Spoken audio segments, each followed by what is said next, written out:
ஆரத்தி வந்துட்டா. ஆரத்தியை ரெடி பண்ணுங்க. ஆரத்தி இரு. ஏய், டென்ஷன் பண்ணாத மனு. அதுக்குள்ள ஆபீஸ் டென்ஷனா? நீ கொஞ்ச நேரம் கூட சும்மா இருக்க மாட்டியா? வந்தது வராதுமா ஏன்பா அவளை டென்ஷன் பண்ற? அவளே ஆபீஸ்ல வேலை செஞ்சு களைச்சி போய் வந்திருக்கா. ஐயோ, ஏற்கனவே டென்ஷன் பில்டப் கொடுத்துட்டு இருக்கா. அதுக்கேத்த மாதிரி நீங்களும் அவளை புகழ்ந்துட்டீங்களா? இனிமே இவளை பிடிக்கவே முடியாது. நீ நினைக்கிற மாதிரி எல்லாம் எதுவும் இல்ல. அப்புறம் மனசு நொந்து போய் வந்திருக்கேன். இப்படி பிட்டு பிட்டா சொன்னாலும் எனக்கு எதுவுமே புரியாது. இன்னைக்கு ஆபீஸ் போனதுல இருந்து என்ன நடந்ததுன்னு தெளிவா சொல்லு, விளங்குதான்னு பாப்போம். ஆபீஸ்க்கு சந்தோஷமா தான் போனேன்.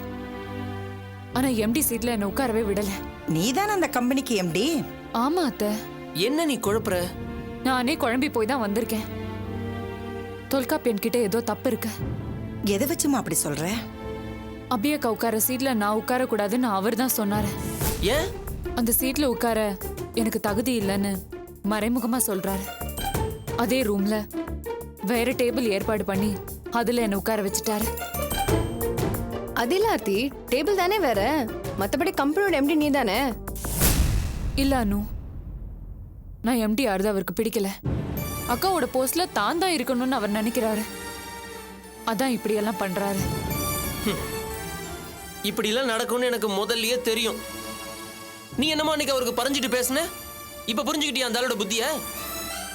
ஆர்த்தி அந்த ஆபீஸ்ல இருந்து ஓரம் கட்டணும், அதான் அந்த ஆளோட எண்ணம்.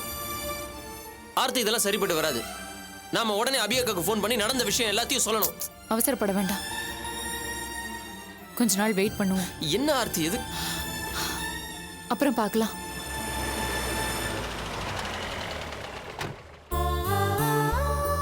பார்த்து மெல்லமா வேணா, மெதுவாண்ணா மெதுவா பார்த்து. மா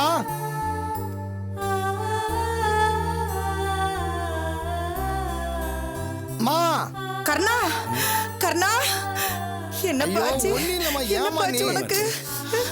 ஐயோ, நான் சொல்றேன்ல, நீ வழி விடுமா. மாமா எனக்கு ஒண்ணு இல்லம்மா. இவ்வளவு நாளா உன்னை பார்க்கவே இல்லை. ஒண்ணு இல்லன்றலமா. இப்படியா உன்னை நான் பார்க்கணும்? ஐயோ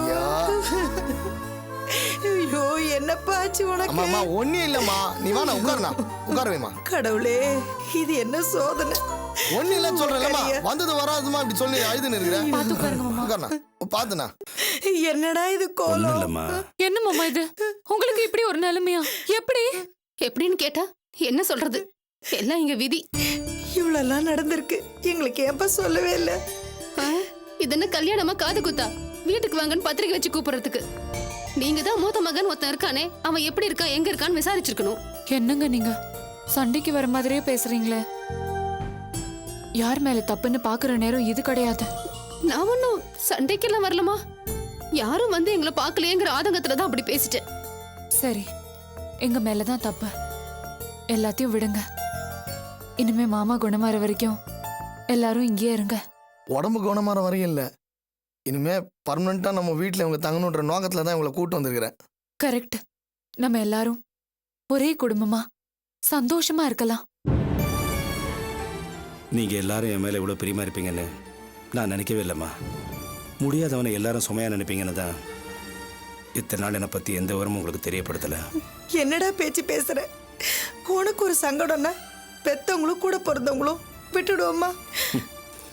கையில காசு இல்லைன்னா எந்த உறவும் கிட்ட நெருங்காதுங்கிறது தானமா உண்மை. நீங்க மத்தவங்க மாதிரி நினைச்சுக்கிட்டு எங்களையும் பேசுறீங்க. நாங்க அப்படி கிடையாது. நீங்க இந்த குடும்பத்துக்காக எவ்வளவு உழைச்சிருக்கீங்க. அதெல்லாம் மறந்துட்டா நாங்க மனுஷங்களே கிடையாது.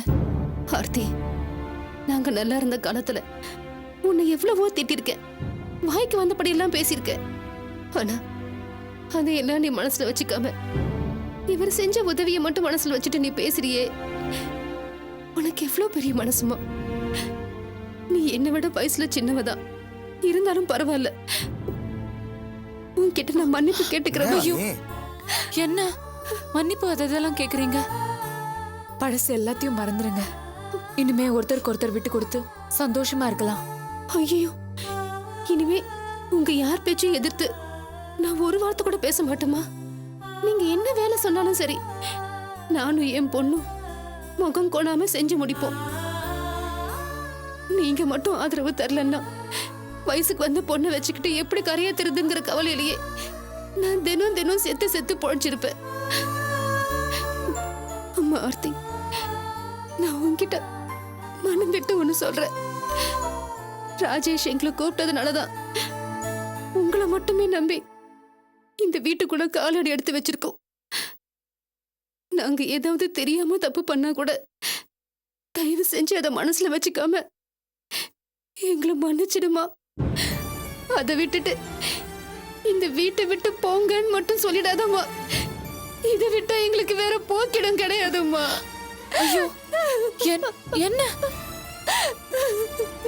உங்களுக்கு நாங்கெல்லாம் இருக்கோம், எதுக்கு அழறீங்க?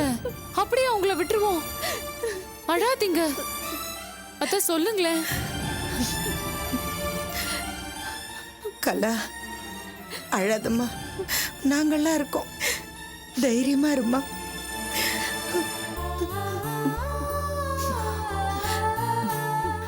கவலைப்படாதீங்க. இருங்க, நான் போய் உங்களுக்கு சாப்பிட ஏதாவது கொண்டு வரேன். நாங்க பாத்துக்கிறோம்மா.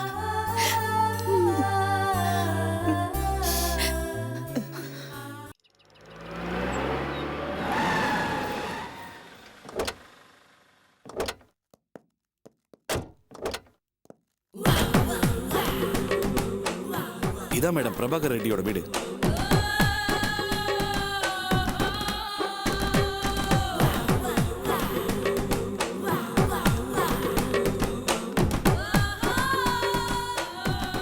சாரி, இப்போ நான் கொஞ்சம் பிஸியாக இருக்கேன், அப்புறம் கூப்பிட்றேன். யார் நீங்க? மேனகா. ஓ, நீங்க தான் அந்த மேனகாவா? சொன்ன டைமுக்கு கரெக்டாக வந்துட்டீங்களே. பிசினஸ் பண்றவங்களுக்கு பங்க்சுவாலிட்டி ரொம்ப முக்கியம். இவங்க தான் என் ஒய்ஃப். நான் மேனகான்னு சொன்னல, பிக் இண்டஸ்ட்ரியலிஸ்ட், அது இவங்க தான். வணக்கம். வாங்க, வந்து உட்காருங்க. வாங்க.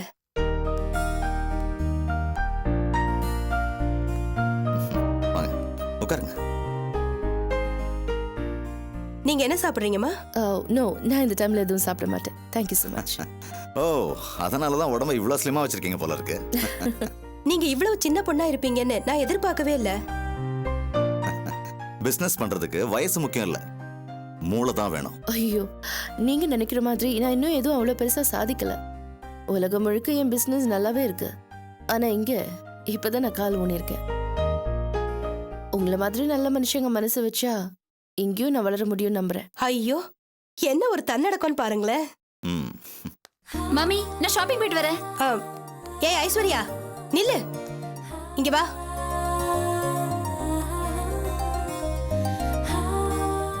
என்ன மம்மி? மேனகா, இவ என் மூத்த பொண்ணு ஐஸ்வர்யா. ஓ, ஹாய். ஹாய் ஐஸ்வர்யா, இவங்க மேனகா. நான் உங்களை பத்தி நிறைய கேள்விப்பட்டிருக்கேன். மம்மி, எனக்கு நேரமாகுது, நான் கிளம்புறேன். ஏய் நில்லு. வந்தவங்க கிட்ட 2 வார்த்தை கூட பேசாம கிளம்பினா என்ன அர்த்தம்? ஐயோ விடுங்கம்மா, அவங்க பாவம் ஏதோ ஷாப்பிங் போற அவசரத்துல இருக்காங்க. போயிட்டு வாங்கம்மா. Thank you. Bye daddy. Bye mummy. பார்த்து போயிட்டு வாமா. இன்னும் கொஞ்ச நாள் தான் அவன் இப்படி ஃப்ரீயா இருக்க முடியும். அதனால தான் அவ இஷ்டப்படியா இருக்கட்டும்னு விட்டுட்டேன். ஆமா, ஏன் அவங்க இன்னும் கொஞ்ச நாள் தான் ஃப்ரீயா இருக்க முடியும்னு சொல்றீங்க? அவளுக்கு நாங்க கல்யாணம் ஏற்பாடு பண்ணிருக்கோம். ஓ, மாப்பிள்ளை எல்லாம் பார்த்தாச்சா? பையன் பாம்பேல இருக்கான். ஃபேமஸ் இண்டஸ்ட்ரியலிஸ்ட் ஜனார்தன ரெட்டியோட ஒரே பையன். ஓ, அடுத்த வாரம் நிச்சயதார்த்தம் நடக்க போகுது. ஆமா, நீங்க ஏதோ பேசணும்னு சொன்னீங்க, அது என்னன்னு கேட்காம நான் பாட்டுக்கு என் வீட்டு கதையை பேசிக்கிட்டு இருக்கேன். சொல்லுங்க, என்ன விஷயமா பார்க்க வந்தீங்க? சார், எனக்கு சுத்தி வளர்ச்சிலாம் பேச தெரியாது. நேரடியாவே கேக்குறேன். உங்க குடும்ப ட்ரஸ்டுக்கு சொந்தமான ஒரு இடம் மவுண்ட் ரோட்ல இருக்குல்ல? ஆமா. அதுல நான் ஒரு 5 ஸ்டார் ஹோட்டல் கட்டலான்னு இருக்கேன். இது விஷயமா உங்க தம்பிக்கிட்ட கூட பேசினேன். அவர் உங்க மேல இருக்கிற கோவத்துல மறுத்துட்டாரு. நீங்க மனசு வச்சா அந்த இடத்த எனக்கு கொடுக்கலாம். நீங்க சரினா திரும்ப உங்க தம்பிக்கிட்ட பேசி என்னால சம்மதம் வாங்க முடியும். நிறுத்துமா. நீ வேற ஏதோ பேசுவேன்னு நினைச்சுதான் உன்னை இங்க வர சொன்னேன். நீ இந்த விஷயமா தான் பேச வரேன்னு சொல்லியிருந்தா உன்னை இங்க அலோவ் பண்ணிருக்கவே மாட்டேன். சார், அது பல கோடி ரூபாய் சொத்து சார். உங்க 2 பேரோட ஈகோவால யாருக்குமே பயன் இல்லாம முடங்கி இருக்கு. அது சும்மா இருக்கிறதுல யாருக்கு என்ன சார் லாபம்? அது எப்படி வேணாலும் கிடந்துட்டு போட்டுமா. அதை பத்தி நீ பேசாத. மிஸ்டர் பிரபாகர் ரெட்டி, அந்த இடத்தோட இன்னைய மதிப்பு கவர்மெண்ட் படி 250 crores. I'll give you double the money. அப்படின்னா உங்க 2 பேருக்கும் ஆளுக்கு 250 கோடி கிடைக்கும். அடச்ச, அந்த இடத்தால எனக்கு ஒரு பைசா கூட வேண்டாம். அவன் மேல உயிரியை வச்சிருந்தேன். அவனை தம்பியா நினைக்கல, நான் பெத்த பையனா தான் நினைச்சேன். பிசினஸ் ஆக்டிவிட்டிஸ் எல்லாத்தையும் சொல்லி கொடுத்தேன். கைமாறா அவன் என்ன பண்ணா தெரியுமா? துரோகம், பச்சை துரோகம் பண்ணிட்டான். சார், எப்பவுமே பழைய விஷயங்களை பத்தியே நினைச்சிட்டு இருக்க கூடாது. அதுவும் இல்லாம அந்த இடத்த நீங்க விக்கிறதுனால உங்களுக்கு எந்த நஷ்டமும் இல்ல. இது பாருமா, அதனால எனக்கு 1000 கோடி கிடைச்சாலும் வேண்டாம். பணம் என்கிட்ட நிறைய இருக்கு. அந்த இடம் அப்படியே கிடக்கட்டும். கட்டடம் கட்டி பாதியில நிக்குது. ஆனா அதை பத்தி எனக்கு கவலையே இல்ல. இப்படி பேசினா எப்படி சார்? நீங்க ஒரு நல்ல பிசினஸ் மேன். வாய்ப்பு வரும்போது அதை எப்படி பயன்படுத்திக்கணும்னு நான் சொல்லிதான் நீங்க தெரிஞ்சுக்கணுமா? அது பொண்ணு விளையிற இடம், அத குப்பை மேடாக்கி வச்சிருக்கீங்களே.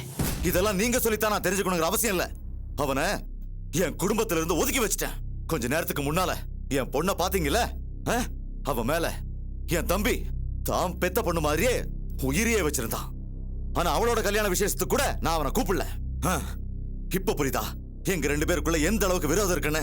சார், உங்களுக்கு கிடைக்க போற 250 கோடியில நீங்க என்னெல்லாம் பண்ணலான்னு உங்களுக்கு புரியல. பணத்தோட மதிப்பை நீ எனக்கு சொல்லி தரியா? என்கிட்ட இருக்கிற பணத்துக்கு பஞ்சமே இல்ல. தேவைப்பட்டா உன்னோட பிசினஸ் கூட என்னால ஃபைனான்ஸ் பண்ண முடியும். எவ்வளவு வேணும்னு சொல்லி தரேன். ஆனா அதெல்லாம் விட்டுட்டு திரும்ப அந்த இடத்தை பத்தி பேசுறதுனா இந்த வீட்டுக்குள்ள வராத. சார், நான் சொல்ல வரத கொஞ்சம் கேளுங்க. வேற ஏதாவது இருந்தா பேசுமா, இல்ல என் குணம் மாறதுக்குள்ள இந்த இடத்தை விட்டு போயிடு. ஓகே, இப்ப நீங்க உணர்ச்சி வசப்பட்டு பேசுறீங்க. ஆனா திரும்பவும் நாம கண்டிப்பா சந்திக்க வேண்டிய சூழ்நிலை ஏற்படும். இப்ப நான் வரேன். வணக்கம். வரேம்மா.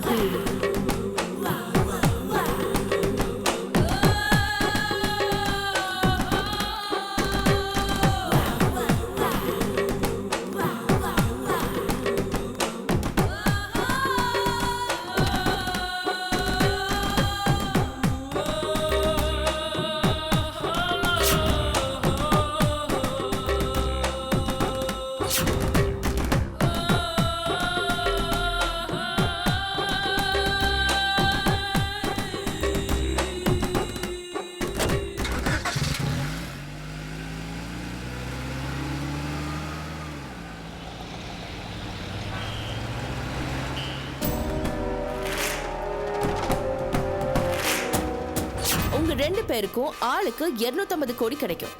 அடச்ச, அந்த இடத்தால எனக்கு ஒரு பைசா கூட வேண்டாம்.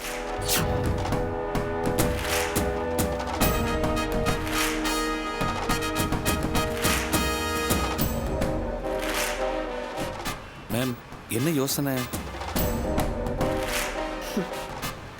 நாம கட்ட போற 5 ஸ்டார் ஹோட்டலோட டிசைனை பத்தி யோசிச்சுட்டு இருக்கேன்.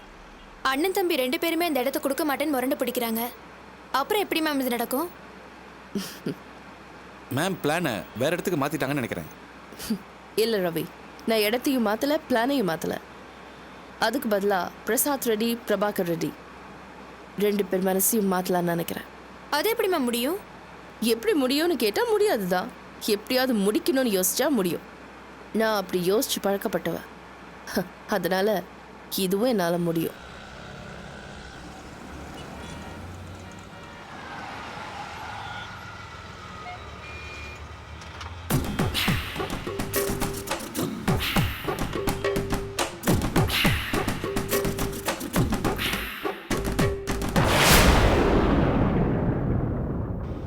ரவி மேம், இது அந்த பிரபாகர் ரெட்டியோட பொண்ணு தானே?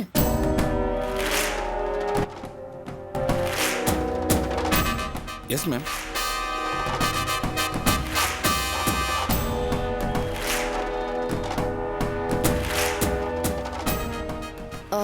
அந்த காரை ஃபாலோ பண்ணுங்க.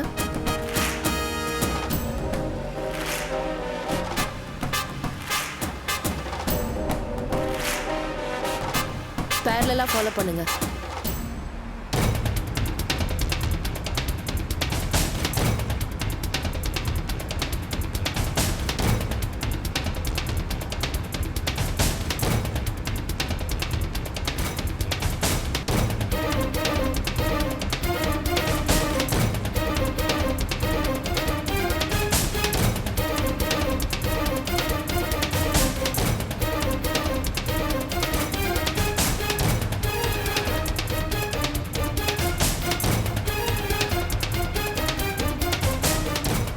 அந்த வண்டி பின்னாடி சைடில் ஓரம் கட்டுங்க.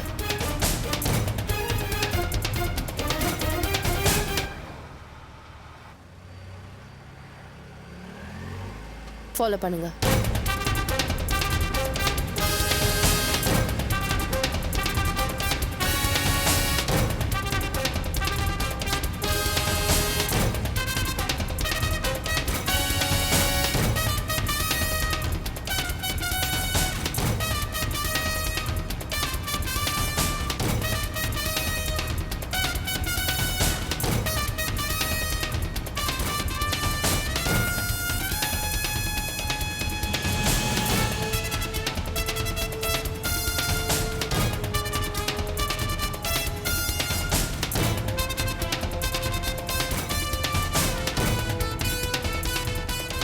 லெஃப்ட்ல ஸ்டாப் பண்ணுங்க.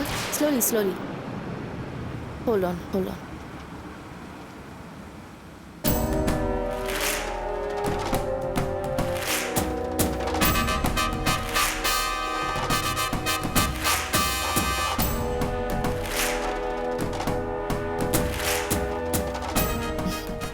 ரவி, மேம்.